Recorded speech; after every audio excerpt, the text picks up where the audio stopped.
Selamat pagi Bu, selamat pagi teman-teman. Kami dari kelompok 10 akan mempresentasikan hasil dari diskusi kelompok kami.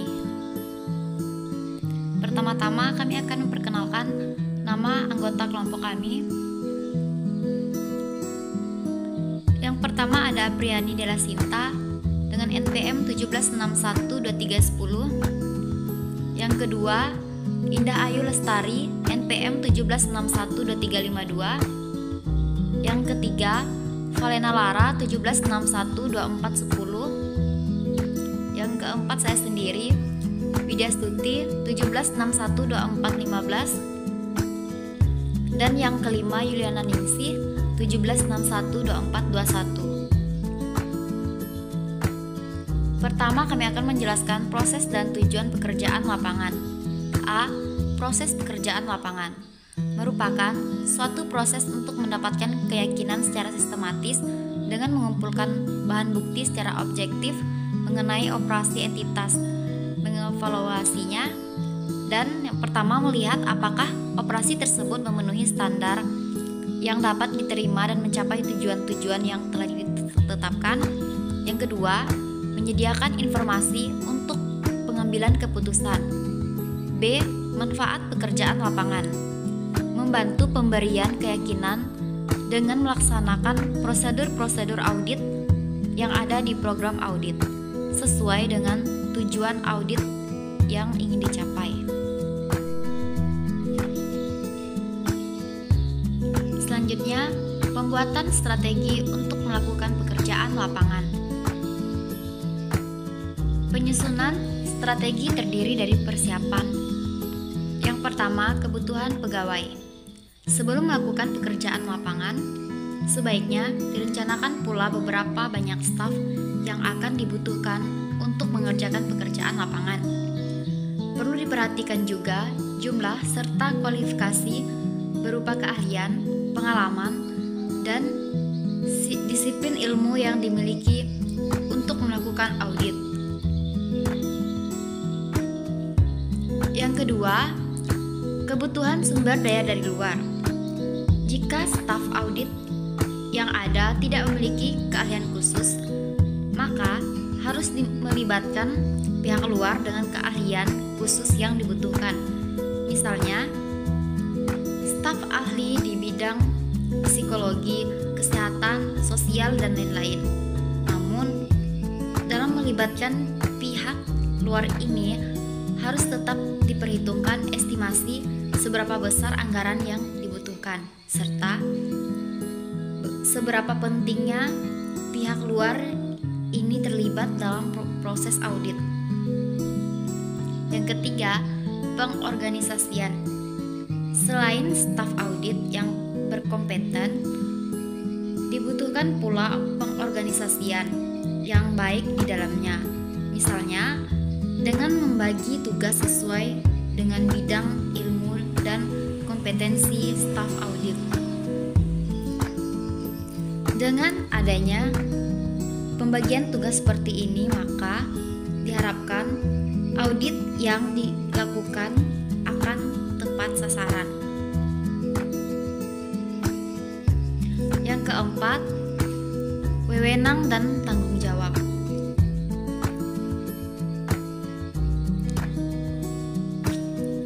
Karena dalam suatu proses audit melibatkan banyak staf, maka diperlukan suatu koordinasi berupa struktur komando dari tim audit. Dengan begitu, maka akan terjadi otorisasi dalam setiap lini dan staf dalam tim audit. Yang kelima, struktur pekerjaan lapangan. Pada bagian ini, urut-urutan program audit direncanakan. Aktivitas yang saling berurutan dan saling berhubungan direncanakan untuk meyakinkan bahwa terdapat susunan alur kerja. Aktivitas ini diidentifikasi dalam diagram dengan simbol-simbol yang saling berhubungan untuk menunjukkan adanya tahapan. Yang keenam, waktu pelaksanaan pekerjaan lapangan. Karena aktivitas yang dilakukan bersamaan dengan aktivitas lainnya, maka diperlukan teknik PERT untuk mencapai estimasi tahap-tahap kerja dan waktu keseluruhan. Yang ketujuh, metode pekerjaan lapangan. Ada 6 metode yang dapat digunakan, yaitu observasi, konfirmasi, verifikasi, investigasi, analisis, dan evaluasi. Penting bagi auditor untuk memilih metode mana yang sesuai untuk digunakan, serta penting juga untuk menyiapkan kelengkapan dalam menggunakan metode yang dipilih. 8. Metode pendokumentasian. Bagian ini melibatkan akumulasi bahan bukti dan penyiapan kertas kerja. Bagian ini membutuhkan antisipasi hasil-hasil metode pekerjaan lapangan dan juga penggunaan akhir dari audit. 9. Penyiapan pelaporan. Struktur laporan seringkali dirancang pada proses awal audit. Struktur makro dari laporan harus direncanakan. Hal ini merupakan tahapan penyajian temuan audit dan kerangka kasar dari bagian-bagian laporan. Juga struktur mikro laporan atau metode pengujian. Yang terakhir, rencana kontingensi. Rencana ini disusun untuk menghadapi situasi ketika audit tidak berjalan sesuai dengan rencana. Kontingensi harus diantisipasi dan kerangka harus disiapkan untuk situasi-situasi seperti yang pertama, kekurangan staf. Yang kedua, tidak ada bahan yang bisa diaudit. Yang ketiga, indikasi bahwa kondisi proyek tidak material. Yang keempat, indikasi mendadak tentang adanya kecurangan atau kejahatan. Yang kelima, halangan yang material dari klien. Yang keenam, kerusakan komputer atau masalah perangkat lunak. Yang ketujuh, campur tangan manajemen puncak. Yang kedelapan, penarikan sumber audit. Yang kesembilan, kemajuan pekerjaan yang mungkin akan melebihi anggaran.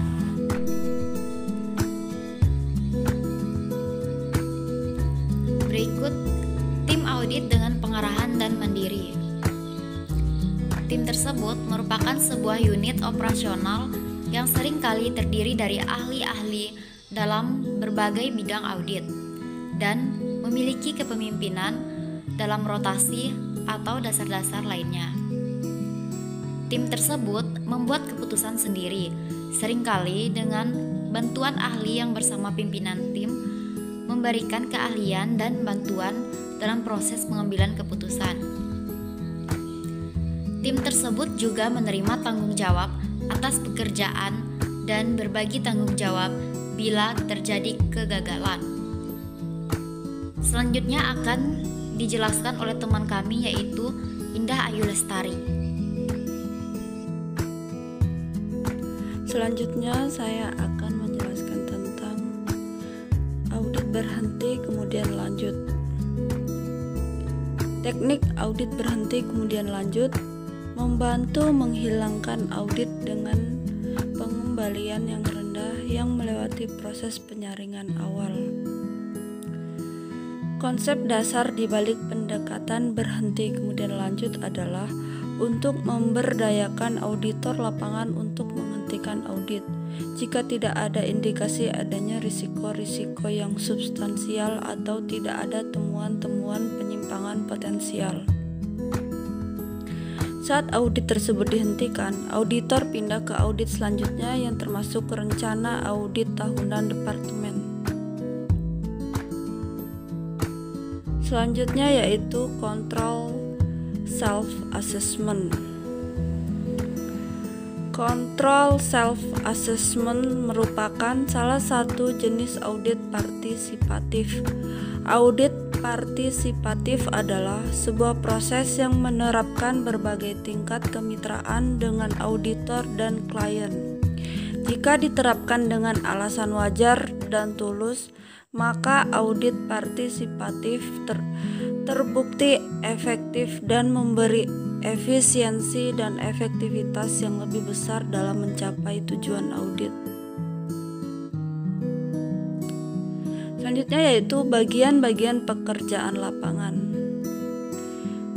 Tujuan-tujuan audit. Tujuan-tujuan audit berbeda dengan tujuan operasi, sebagaimana prosedur-prosedur audit juga berbeda dengan prosedur-prosedur operasi. Audit SMART, Selective Monitoring and Assessment of Rates and Trend, merupakan gabungan penentuan risiko dan audit analisis. Metode ini menggunakan indikator-indikator kunci sebagai elemen dasar dari proses audit. Terdapat 4 tahap, yaitu yang pertama, pemilihan bidang-bidang kunci untuk pengawasan dan penentuan. Yang kedua, pengembangan indikator-indikator kunci untuk pengawasan dan penentuan. Yang ketiga, implementasi. Yang keempat, pemeliharaan teknik-teknik audit SMART.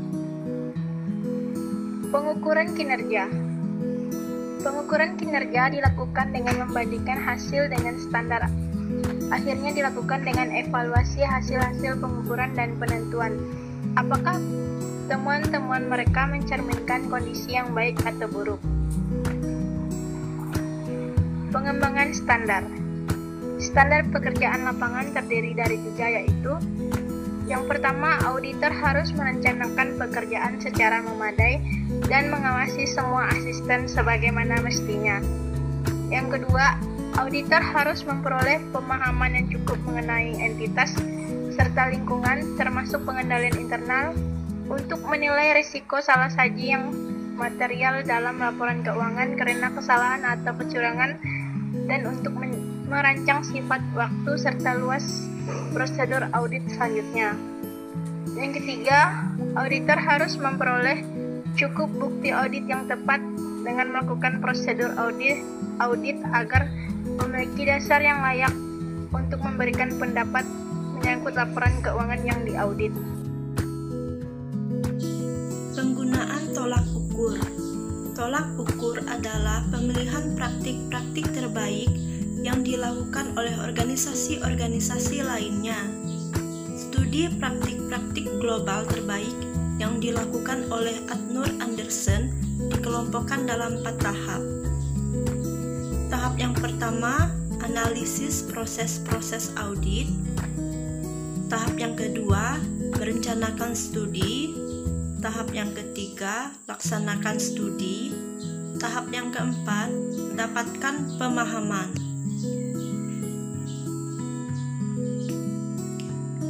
Evaluasi.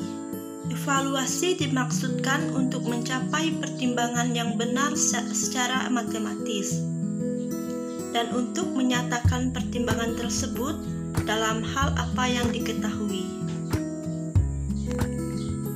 Aspek-aspek operasi. Aspek yang pertama, kualitas. Kualitas yaitu mengklarifikasi pesanan pembelian. Yang kedua, biaya. Biaya menentukan daftar para pemasok yang membeli penawaran telah disetujui oleh penyedia pembeli. Yang ketiga, jadwal. Jadwal menentukan apakah tanggal pesanan pembeli dan apakah tanggal sesuai dengan permintaan.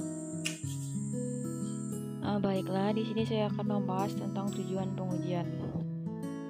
Tujuan umum pengujian.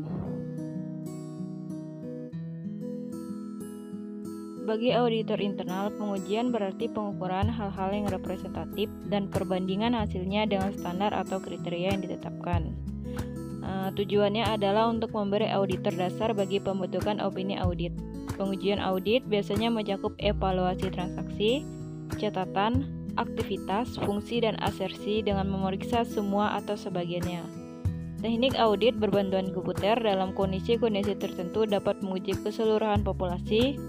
Perangkat lunak tersebut melakukan pengujian dan pengecualian berdasarkan kriteria yang telah ditetapkan sebelumnya guna pemeriksaan audit. Tujuan khusus pengujian.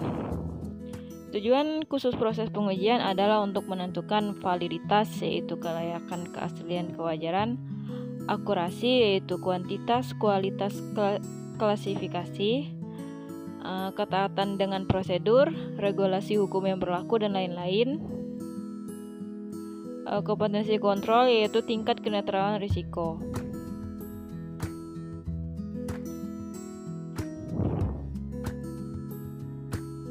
Merencanakan pengujian.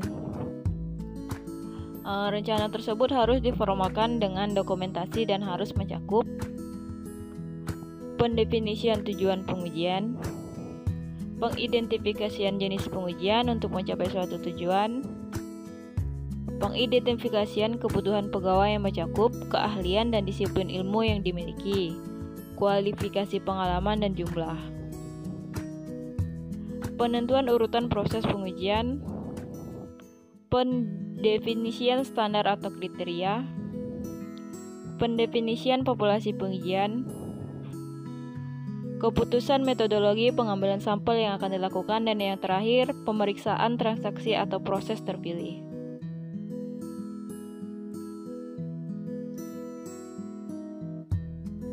Pendefinisian standar kinerja atau kriteria dan populasi pengujian. Standar kinerja atau kriteria bisa berbentuk eksplisit dan implisit. Berbentuk eksplisit bila dinyatakan secara jelas dalam arahan, instruksi pekerjaan, spesifikasi atau hukum. Standar bersifat implisit bila manajemen mungkin telah menetapkan tujuan dan sasaran atau sedang mengupayakan penetapannya, tetapi tidak menyatakan secara eksplisit bagaimana mencapainya. Pendefinisian populasi pengujian yang akan diuji harus dipertimbangkan sesuai tujuan audit. Jika tujuannya adalah opini atas transaksi yang terjadi sejak audit terakhir, total transaksi mencerminkan populasi. Jika tujuannya adalah memberi opini atas kecukupan, efektivitas, dan efisiensi sistem kontrol yang ditetapkan saat ini, populasinya mungkin lebih terbatas.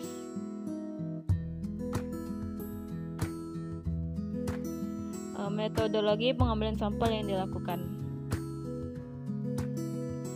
Pemilihan sampel harus mengikuti rencana yang paling sesuai dengan tujuan audit, baik melalui pertimbangan maupun menggunakan metode statistik.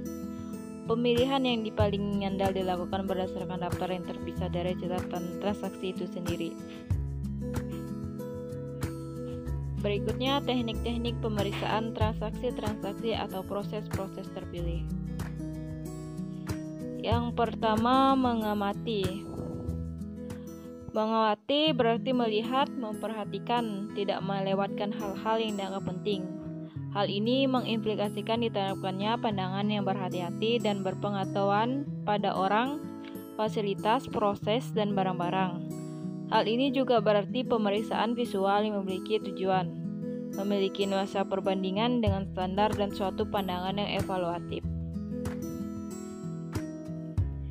Berikutnya ada menganalisis.